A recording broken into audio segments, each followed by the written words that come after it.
Bonjour, voilà aujourd'hui une vidéo qui va être peut-être importante pour ceux qui ont un cheminement spirituel. Je me souviens d'un exercice spiritualiste qu'il y avait dans le temps. On prenait une pierre et on la mettait dans un tiroir vide à un coin, puis le lendemain on la changeait de coin, on le mettait dans l'autre coin du tiroir, puis l'autre coin du tiroir, puis l'autre coin du tiroir. Et on faisait ça comme ça pendant une semaine, 2 semaines. Et puis la pierre avait donc une réputation d'avoir une puissance, une force spirituelle.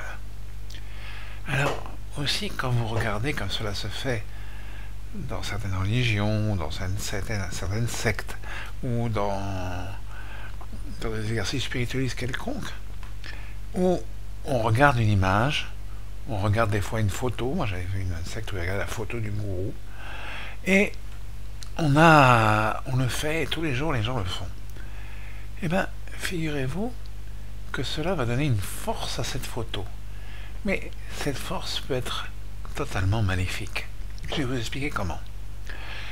Vous savez, quand quelqu'un meurt, quand il y a un corps qui est vidé de son âme, on dit comme ça, les kabbalistes nous expliquent qu'il y a des espèces d'êtres démoniaques, d'êtres qui sont vides de corps, qui sont attirés par ce corps et qui viennent quelquefois l'habiter. Comme des espèces de démons, mais pas vraiment, ce sont des êtres, il faudrait que je vous explique, ce sont des êtres qui ont été créés sans corps, etc. Et ils sont intéressés particulièrement par ce corps qui est vide d'âme. Ils veulent l'occuper, prendre la force qu'il y a dans un corps. Vous savez, quand il y avait en Égypte, les kabbalistes nous expliquent que les statues égyptiennes pouvaient bouger, elles se mevaient, elles avaient comme une espèce de vie. Cette vie était due à toutes les choses qui étaient faites, tous les rituels qui étaient faits avec les concentrations de pensée par les différents prêtres.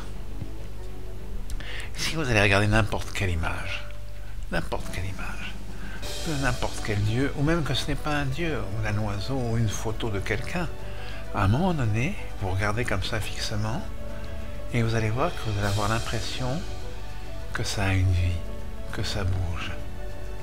Alors c'est pour ça qu'il y avait cette tradition, lorsque quelqu'un mourait, on couvrait tous les miroirs, on enlevait toutes les photos, etc. Parce on a la sensation, quand on se concentre donc sur une image, quand on se concentre sur quelque chose comme ça, sur une statue, que cette statue prend vie. Et alors là, il y a quelque chose d'un peu démoniaque. Le sphinx d'Égypte, vous avez vu ce grand sphinx immense auquel il manque le nez. Eh bien, ce sphinx d'Égypte bougeait, c'était un animal qui était terrible, qui empêchait les gens de sortir d'Égypte. L'Égypte était une sorte de prison psychique duquel les gens ne pouvaient pas sortir. Et le sphinx était l'empêchement. Mais heureusement, Moïse, qui avait vécu dans le palais, connaissait les secrets du sphinx et les Hébreux ont pu sortir. D'ailleurs, le mot sphinx, c'est celui qui a donné le mot sphincter, c'est quelque chose qui ferme, une fermeture, le sphincter. Alors, donc rappelez-vous ça, si vous allez vous concentrer sur une image, cette image va prendre une espèce de vie, mais cette vie a quelque chose de démoniaque, quelque chose qui est dangereux, quelle que soit l'image, quelle que soit la sculpture, la pierre en bois, en pierre, en photo, n'importe quoi. Regardez, quand vous regardez une photo, si vous la regardez trop longtemps et que vous vous concentrez dessus et tout ça, vous allez voir, vous pouvez faire l'expérience, vous allez voir que vous avez l'impression qu'elle est vivante, la photo, qu'elle bouge un petit peu. Vous l'avez, certains d'entre vous l'ont sûrement fait, cette petite expérience, et en ont été étonnés. Alors, c'est quelque chose qui est dangereux, parce que cette vie que vous donnez, la photo va être habitée par une force qui n'est pas obligatoirement la vôtre, qui risque au contraire de faire comme un reflet qui va être dangereux pour vous. Alors c'est pas seulement des images, ça peut être des signes.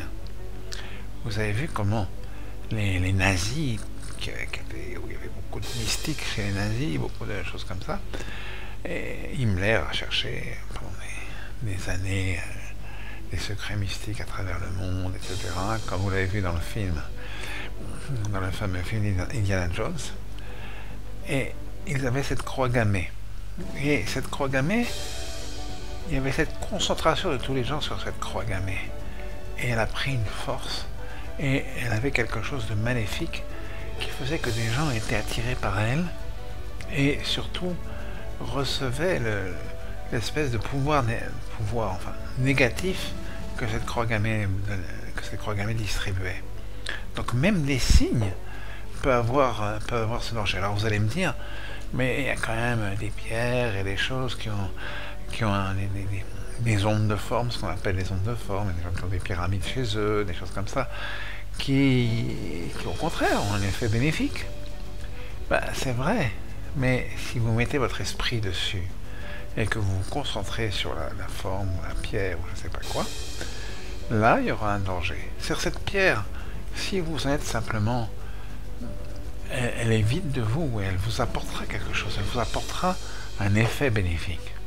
Mais si vous commencez à vous concentrer dessus, etc., ça deviendra dangereux. Donc, on peut toujours s'entourer de tas de choses, mais pas donner une espèce de concentration et donner une vie à la pierre, à la forme, au morceau de bois, à la photo, ou à tout ce que vous voulez. Votre esprit risque d'être happé par une force qui n'est pas la vôtre, en fait. Alors ne croyez pas que vous avez la possibilité d'habiter, que votre esprit va pouvoir habiter une pierre et la faire se mouvoir ou je ne sais quoi. Il y aura toujours quelque chose qui va être numérique. Ce sont des esprits, ce qu'on appelle d'ailleurs dans la Kabbale des Shedim ou des choses comme ça, ce sont des esprits particuliers qui cherchent justement à se nourrir de l'esprit des gens, des intentions qui sont émises par les gens. Et lorsqu'elles peuvent donc habiter une forme quelconque, quoi que ce soit, je vous le disais tout à l'heure, un cadavre, mais ça peut être n'importe quoi, alors ça les intéresse. Et là, c'est un danger pour vous. Si la Bible d'ailleurs dit de ne pas faire d'images, c'est pas pour rien. Parce que les images sont dangereuses. Regardez, le veau d'or en fait, quand ils ont fait le veau d'or, il y a une espèce de magie qui avait été faite par un des personnages de la Bible qui avait mis une espèce de plaquette en argent qui a fait qu'il l'a jeté dans le feu et le veau d'or s'est mis à danser. Eh bien, c'est aussi cet exemple, c'est que quand ils sont eu là derrière, ils étaient autour du veau d'or et qu'ils avaient cette attention, le veau d'or s'est mis à danser, il a eu une vie. Comme les dieux égyptiens avaient une espèce, ils pouvaient se mouvoir, ils avaient une espèce de vie à cause de tout cet influx spirituel qui était donné par les hommes. Donc, ne vous laissez pas avoir par tout ce qui est immobile, c'est pas la peine de se concentrer sur quelque chose comme ça. Dieu est partout, on peut se concentrer et lui parler comme on veut, n'importe où. Il est là, il n'a pas de forme, il n'a pas de... on ne lui connaît pas, pour l'instant, de forme quelconque. Justement, il est là, il est en nous, il est en dehors de nous, il est en nous, et on peut lui parler et on peut avoir une connexion avec lui sans avoir besoin d'une image, sans avoir besoin d'une sculpture, sans avoir besoin d'un signe quelconque.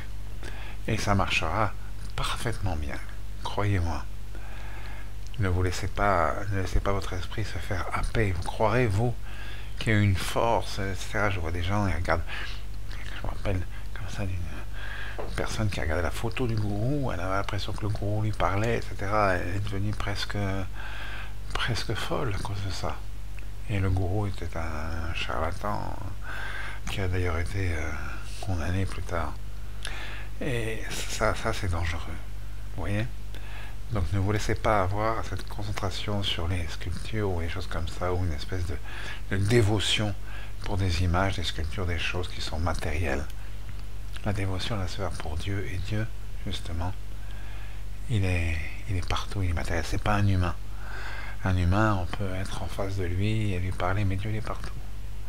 Il n'y a pas